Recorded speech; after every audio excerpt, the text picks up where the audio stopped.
So after I make a program, I usually like to go through and kind of clean up my code a little and give it some space to make it a little more readable. And then, whoops, I was like, okay, here I copied some code and then pasted it over here, and that's known as a legacy. I've taken this and put it here, and although this happens to be the same value, it's technically not the width. There is a different variable built in for the height, and guess what that's called? It's called the height, like that. Not the height, but height, like that. There, you see. And as I said again, legacy, I copied the code there, pasted it in various places. So anything associated with Y value should actually be height, not width. Whoops. I apparently pasted the entire line of code or something. I just want copy that. And then, so here, where was I? And paste it right there. Yeah, replace that, see.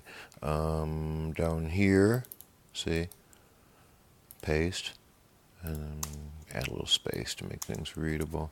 Here, I can see this entire line of code is kind of wrapping around, depending on how big you set your screen size. If it's full screen on a big screen, then your code's fine.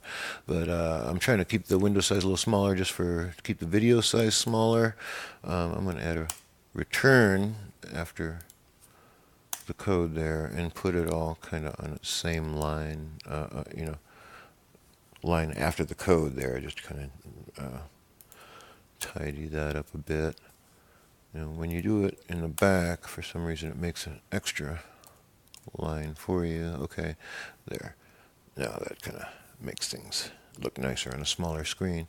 Okay, so now I want to make it so that you can actually see our character here for the next part. So I've drawn a point here. I'm going to just copy this bit of code and then draw another point after that.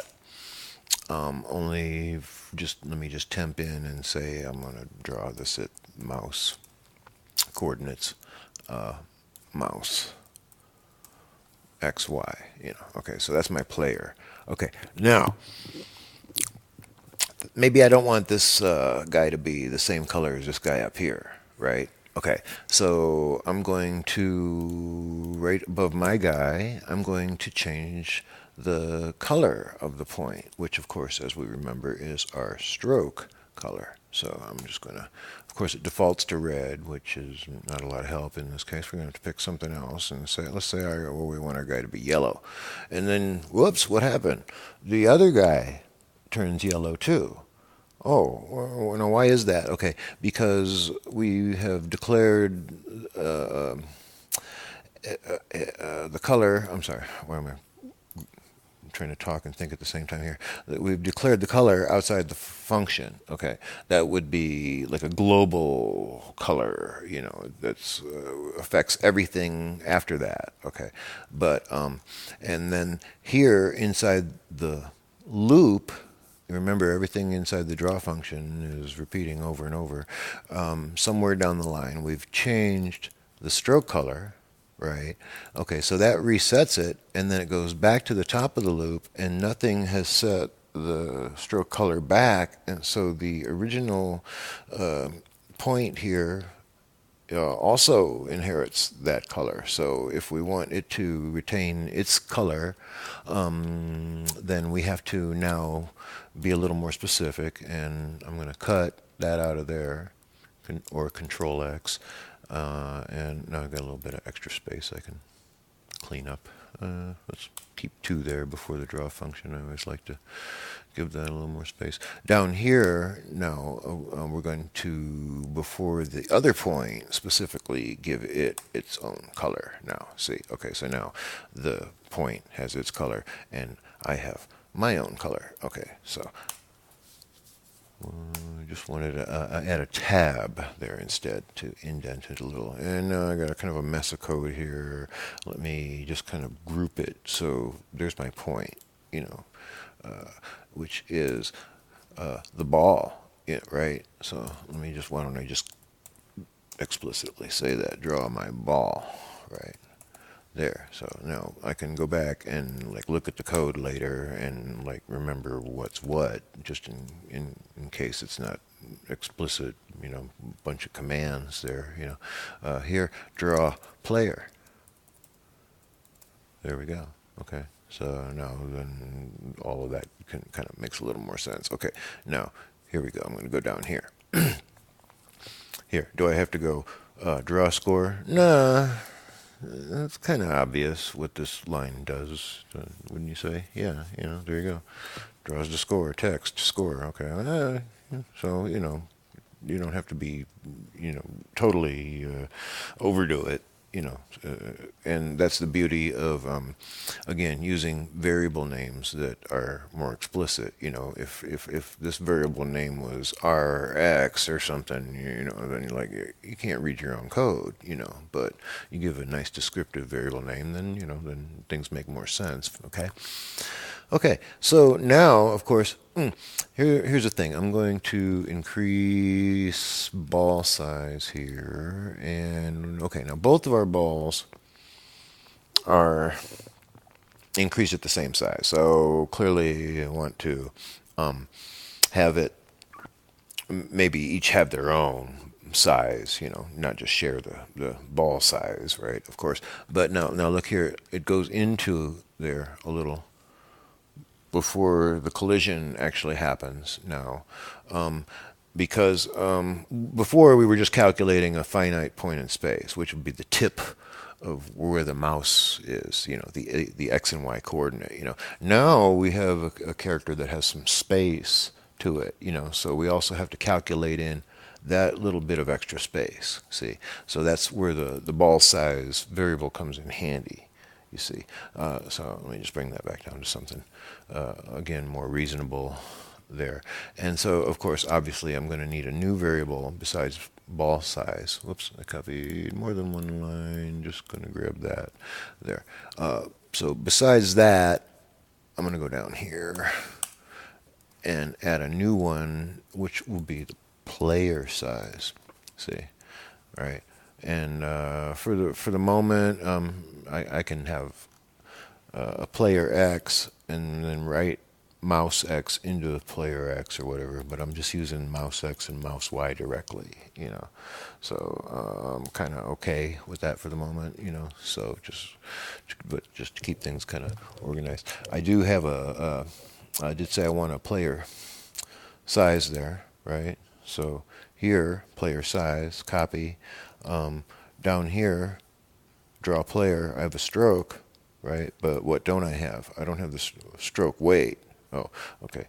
So, paste that player size. That's not doing me a lot of good until I get this bit in there. I'm going to go copy.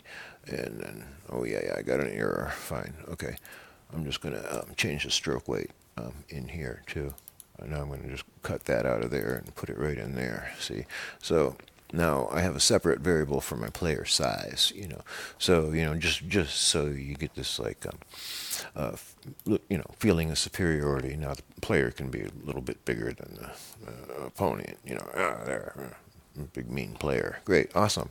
I have my independence player size. Okay, so to fix the problem again with it going in to the other one, right? We have the collision bit here where we said, let me see, if the distance is greater than the ball size times 0.5. Okay, so, or let me just shorten that to divided by 2 for the moment. Okay, is greater than the ball size divided by 2. So we're calculating in the ball size. What we're not calculating into this equation is the player size, right? So here, ball size divided by 2. Now I'm going to, again, put that inside of parentheses. I'm going to say that's one value. And then I'm going to create another value, ball size divided by 2, just like that. I'm going to copy that and paste that. I'm sorry. Plus player size divided by 2. Okay, it accepts that because that's a valid variable name that I've declared, right? So now it's calculating in size of player and the size of the ball, see?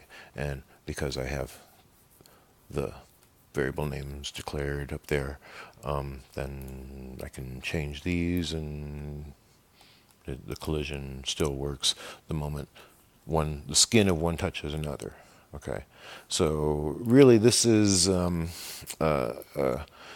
collision detection, collision, hang on, between two circles. Okay, so that's how you do collision between two circular objects. Very simple kind of collision there. So I mentioned, say, I declare the variables first outside of the function. Okay, so let's say, for instance, let me hit the restart button here, and I go, right there, I hit the guy, and you see the score goes up, blah, blah, blah. Okay, so just for instance, what if I was, plugging along, and I'm making this game, and I get down here, where's the first place I actually use it? Here's the first place I use score in the program, so inside the if statement, or there, I'm just going to declare score. Whoa, it's out of scope. Well, okay. First of all, if I declare the variable inside here, it's only available inside here, So wait a minute. Okay, I have to put it out here somewhere, That's a valid declaration, but watch. Every time I hit the player, the ball, it's going to move somewhere. But what's happening to my score? It's not increasing. Why isn't it increasing? Because I've declared it inside the draw function, right? And it's going around in a loop. And now every time you declare your variable, you're reinitializing it back to its original value. So you can add to it here, and that will last the duration of one frame, but the moment it gets back to the top again and starts another frame, it's going to come down in the code and turn it back to zero again. So a lot of good that is, right? So that is why you have to, let me cut that back out of there. Oh, yeah, I got an error, and put it outside where it belongs, you see.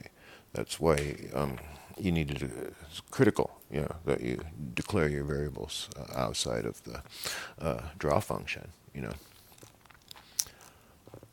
Okay, so now collision between two circles, save that as a spin-off. We're done with that.